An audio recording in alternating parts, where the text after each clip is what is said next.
Hello everyone, welcome back to bio जिज्ञासा। आज का टॉपिक है न्यूट्रिशन इन प्लांट, मतलब प्लांट या पेड़ पौधे अपना खाना कैसे बनाते हैं। हम सबको पता है कि हम ह्यूमंस एंड एनिमल अपना फूड कहाँ से लेते हैं एंड कैसे खाते हैं, बट प्लांट का क्या?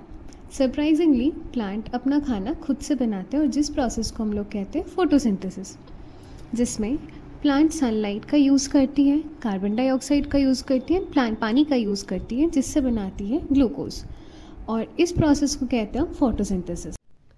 न्यूट्रिशन इन प्लांट होती है एक autotrophic mode of nutrition. Now let's talk about the definition of photosynthesis. Photosynthesis, process by which green plants synthesize organic food from CO2 or carbon dioxide by using sunlight and chlorophyll. Material which are taken for photosynthesis are carbon dioxide, water, sunlight. Carbon dioxide लिया जाता है environment से, water लिया जाता है soil and plant के leaves में present होते हैं। Light which is generally sunlight से आती है। Carbon dioxide and water combine होता है in the presence of sunlight inside chlorophyll, जो फोटोसिंथेसिस की प्रोसेस को कंप्लीट करता है। It further convert the carbon dioxide into carbohydrates या glucose, occur in chlorophyll of the leaves. अब chlorophyll leaves के mesophyll cells में present होता है and it occur inside the chlorophyll of leaves and in the presence of sunlight. Now let's talk about carbohydrate. Carbohydrate जो carbon dioxide convert होकर carbohydrate बनाती है, उसका दो यूज़ होता है। Either it get utilized, second it get stored. अगर ये यूटिलाइज होता है बाय द प्लांट तो ये एनर्जी प्रोड्यूस करती है। अगर ये स्टोर होता है तो स्टोर होता है in the form of starch.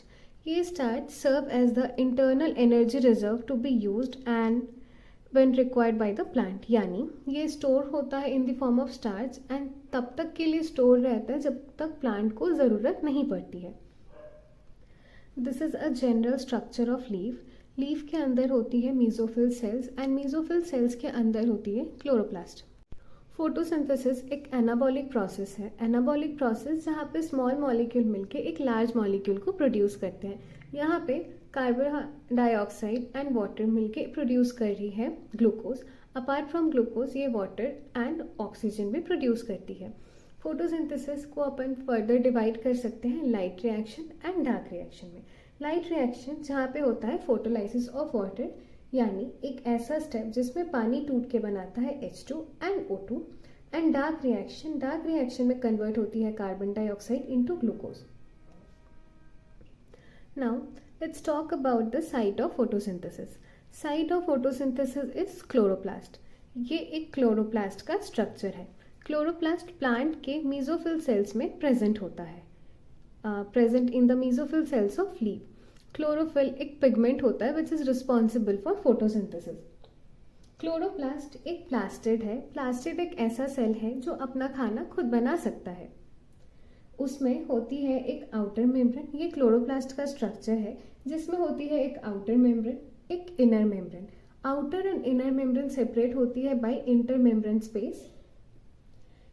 इसके अंदर होती है एक ब्लैंक स्पेस जिसमें होती है एक्वस लिक्विड फिल्ड होती है, जिसे हम कहते हैं स्ट्रोमा। अपार्ट फ्रॉम दैट इसमें होती है thylakoid, a coil like structure जिसके अंदर प्रेजेंट होता है हमारा क्लोरोफिल। ग्रुप ऑफ थाइलाकॉइड को हम बोलते हैं ग्रेना। एक ग्रेना दूसरे ग्रेना से आपस में एक कनेक्टिंग रॉड से प्रेजेंट होती है जिसको हम बोलते हैं लैमेला। अगर एक सिंगल स्ट्रक्चर प्रेजेंट रहे तो हम उसे बोलेंगे थाइलाकॉइड। अगर ग्रुप में प्रेजेंट रहे या स्टैक ऑफ कॉइन प्रेजेंट रहे या स्टैक ऑफ थाइलाकॉइड प्रेजेंट रहे तो हम उसे बोलेंगे ग्रेनम। एक क्लोरोप्लास्ट या ईच क्लोरोप्लास्ट फर्दर डिवाइड होता है ग्रेना या स्ट्रोमा में। ग्रेना में होती है लाइट रिएक्शन क्योंकि उसमें होती है क्लोरोफिल की प्रेजेंस, एंड स्ट्रोमा में होती है डार्क रिएक्शन क्योंकि वहाँ होते हैं सर्टेन एंजाइम जो डार्क रिएक्शन को फैसिलिटेट करता है। Light reaction of photosynthesis occur inside grana क्योंकि ग्रेना में होती है क्लोरोप्लास्ट। जब तक प्लांट को लाइट या सनलाइट मिलेगी तब तक वो लाइट रिएक्शन करेगा एंड जब नहीं मिलेगी तब वो डार्क रिएक्शन परफॉर्म करेगा। लाइट रिएक्शन हमेशा क्लोरोफिल के प्रेजेंस में होता है, तो हम लॉजिकली ये भी समझ सकते हैं कि लाइट रिएक्शन होगी ग्रेना में क्योंकि ग्रेना के थाइलाकॉइड में या ग्रेना की single unit which is thylakoid में प्रेजेंस होता है क्लोरोप्लास्ट। डार्क रिएक्शन होगी स्ट्रोमा में क्योंकि वहाँ क्लोरोफिल नहीं होते हैं एंड वहाँ सर्टेन एंजाइम होता है जो डार्क रिएक्शन को होने में हेल्प करता है।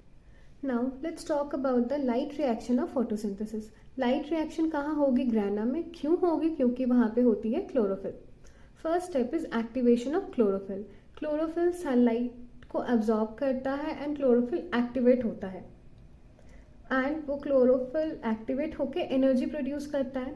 सेकेंड स्टेप इज एडीपी में इनऑर्गेनिक फॉस्फेट ऐड होके बनाती है एटीपी जो और फर्दर ज़्यादा एनर्जी प्रोड्यूस करती है। थर्ड और main step is photolysis of water जिसमें पानी का ब्रेकडाउन होता है H2 एंड O2 में। इसके अलावा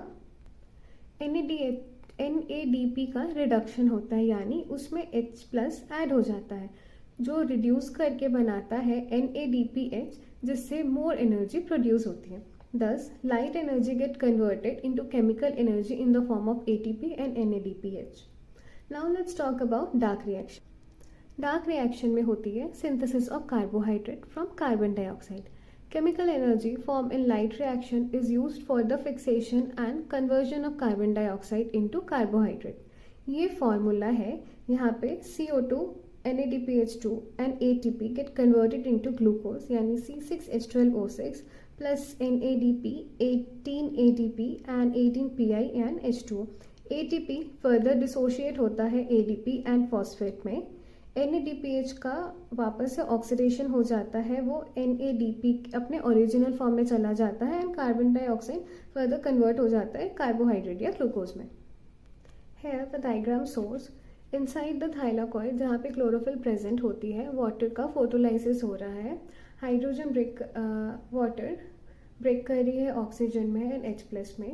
ये H+ NADP को रिड्यूस करके NADPH बनाती है एंड ATP देती है जो फर्दर एनर्जी चला जाता है स्ट्रोमा में होने वाली केल्विन साइकिल में जहाँ पे CO2 कन्वर्ट हो रही होती है ग्लूकोज में या शुगर में C6H12O6 में एंड ये साइकिल कंटिन्यू होता है and light reaction and dark reaction simultaneously होते रहते हैं।